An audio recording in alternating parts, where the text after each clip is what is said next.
Mes bien chers frères, que tous soient un, comme toi, Père, tu es en moi et moi en toi.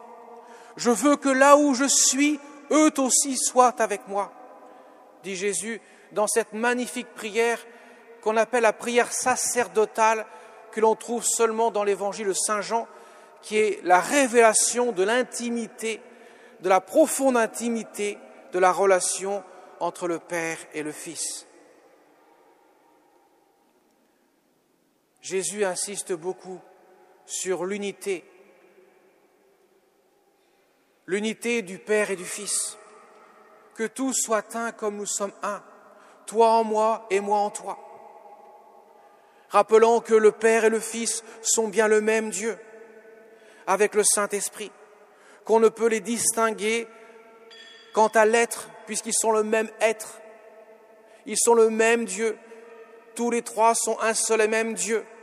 La distinction ne vient pas de l'être même de Dieu, mais seulement de la relation entre les personnes. Le Père donne tout à son Fils. Et le Fils est tellement grand qu'il reçoit tout l'amour du Père. De telle sorte que le Père et le Fils sont un, dans un échange éternel. Un aujourd'hui qui est éternel, qui embrasse tous les temps. Tu m'as aimé, Père, avant la fondation même du monde, puisque avant la fondation du monde, il n'y a pas de temps. Seulement l'éternité de Dieu, car Dieu seul est. Et c'est sur l'unité de Dieu que se joue notre unité avec Dieu dans le ciel. Il ne peut y avoir de différence entre le régime de Dieu, si je peux m'exprimer de la sorte, et le régime des fidèles. Dieu, s'il est un, nous sommes appelés à devenir un avec Dieu. Et on comprend la logique du commandement nouveau que Jésus donnera à ses apôtres. Je vous donne un commandement, même pas deux, mais un seul. Aimez-vous les uns les autres comme moi je vous ai aimé. Parce que comme moi je vous ai aimé, c'est la révélation de l'amour du Père et du Fils et du Saint-Esprit. Père, que cette coupe passe loin de moi, cependant non pas ma volonté, mais la tienne. Jésus va exprimer dans son humanité l'acquiescement de sa volonté humaine à celle de Dieu. Et il va de sorte que l'homme est appelé à exercer la volonté dans le sens de la volonté de Dieu. Renoncer à soi pour aimer Dieu. Renoncer à soi pour entrer dans l'unité de l'amour de Dieu. Et Jésus dit bien, je veux que là où je suis, eux aussi soient avec moi. Autrement dit, Jésus révèle la condition de ce que nous serons dans le ciel, pas moins que d'être fils et filles de Dieu. La distinction qu'il y aura entre Jésus, Fils éternel du Père, et nous, c'est que Dieu est Fils éternel, bien sûr, dans sa propre nature. En tant que tel, il est Dieu. Alors que nous le devenons par adoption. Dans le baptême, nous sommes adoptés par Dieu, devenant fils et filles de Dieu, appelés à vivre de l'amour même du Fils. Lui s'est fait homme pour que nous, les hommes, nous puissions devenir fils et filles dans le Fils même. Voilà pourquoi Jésus dit que là où je suis, je veux, Père, qu'ils soient avec moi. Tu me les as donnés, je les ai reçus. Je leur ai révélé ta gloire, je la révélerai encore. La gloire dont tu m'as donnée avant même la fondation du monde, la gloire étant d'être Dieu avec toi, de partager ton éternité, toi au Père. Car Père, toi et moi, nous sommes un, dit Jésus. Vous voyez, mes chers amis, cette révélation de l'intimité de Dieu nous révèle le mystère même de notre éternité. On voit que Dieu a pris les grands moyens pour venir chercher l'homme. dans un abaissement qui est absolument incommensurable, indicible, incompréhensible pour nous, pauvres créatures, tant l'amour de Dieu dépasse ce qu'on peut imaginer. Mais pour nous donner une telle destinée qui paraît aussi incroyable. Dieu n'a pas voulu l'homme heureux dans un ciel au rabais. Il a voulu l'homme dans son propre ciel, dans sa propre éternité, autrement dit, dans son intimité même de la Sainte Trinité. C'est ça la jouissance de l'éternité, de la vie éternelle, que les bienheureux ne cesseront de rendre grâce à Dieu.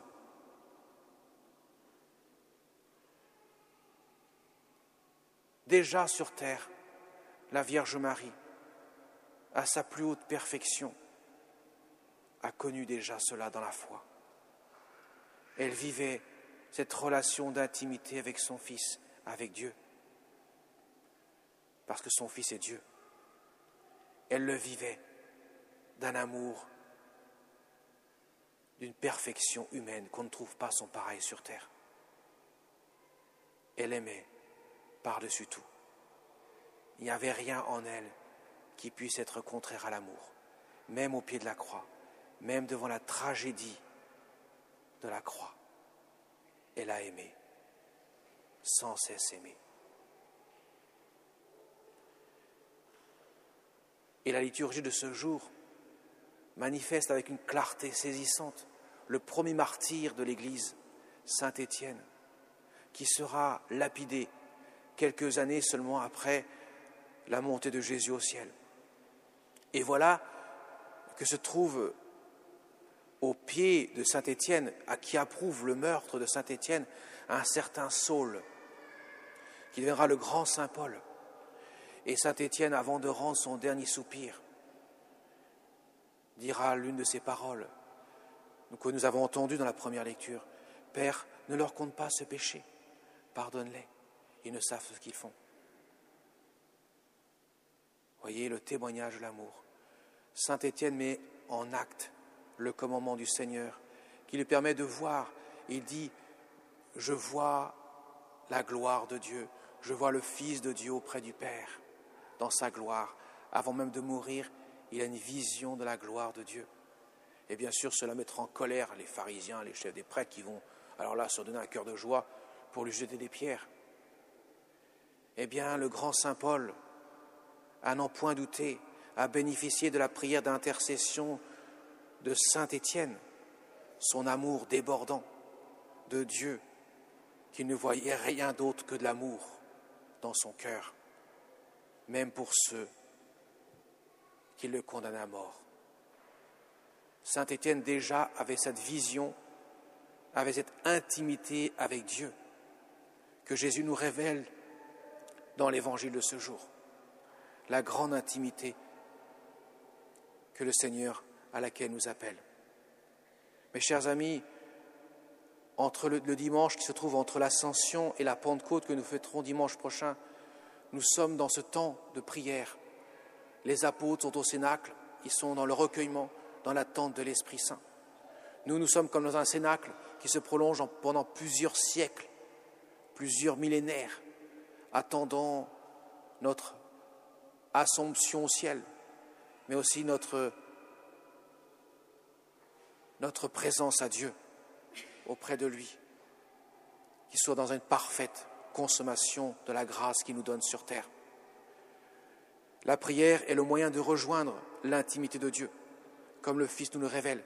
Voilà pourquoi c'est comme un cénacle dans lequel nous sommes pendant ces millénaires qui nous séparent de l'ascension de Jésus jusqu'à la fin du monde, où le Christ ainsi mettra son dernier ennemi sous ses pieds, comme nous le révèle le texte de l'Apocalypse de Saint Jean, à savoir la mort. La mort étant le dernier ennemi que Jésus écrasera de ses pieds, lui qui a vaincu le prince des ténèbres pour donner la gloire à l'homme, cette créature qui est appelée à la plus haute destinée, car désormais Dieu a fait entrer dans le ciel son humanité de Jésus, l'élevant au-dessus des anges pour qu'il puisse ainsi participer à la gloire éternelle du Père. Demandons l'intercession de notre Mère du ciel pour que nous puissions nous nourrir de cette parole que Jésus nous a donnée dans l'Évangile, que nous puissions entrer dans l'intimité de ce Père, de ce Fils, de ce Saint-Esprit qui révèle cette relation d'amour qui constitue même le Saint, la Sainte Trinité.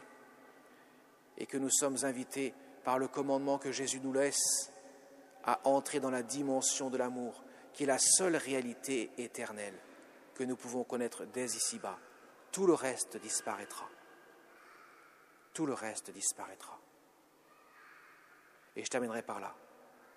La seule réalité, vous entendez bien, la seule réalité que nous emportons avec nous en quittant cette terre, c'est la charité, l'amour. Tout le reste, on le laisse. Tous les biens matériels que nous pouvons accumuler sur terre, tous les honneurs, toutes les passions que nous pouvons avoir, tout cela reste sur terre. Par contre, l'amour, la charité avec laquelle nous avons aimé, cela seul nous l'emportons. Saint Paul l'a très bien dit, des 3 vertus théologales que nous avons reçues le jour de notre baptême, foi, espérance et charité, la foi et l'espérance cesseront, mais la charité demeurera pour l'éternité. Voilà, mes chers amis, le placement que nous devons mettre en avant. Tout le reste, ça s'arrêtera, mais cela, il faut vraiment le cultiver avec une ardeur et un zèle ardent pour que nous puissions vivre ce que Dieu nous donne à profusion.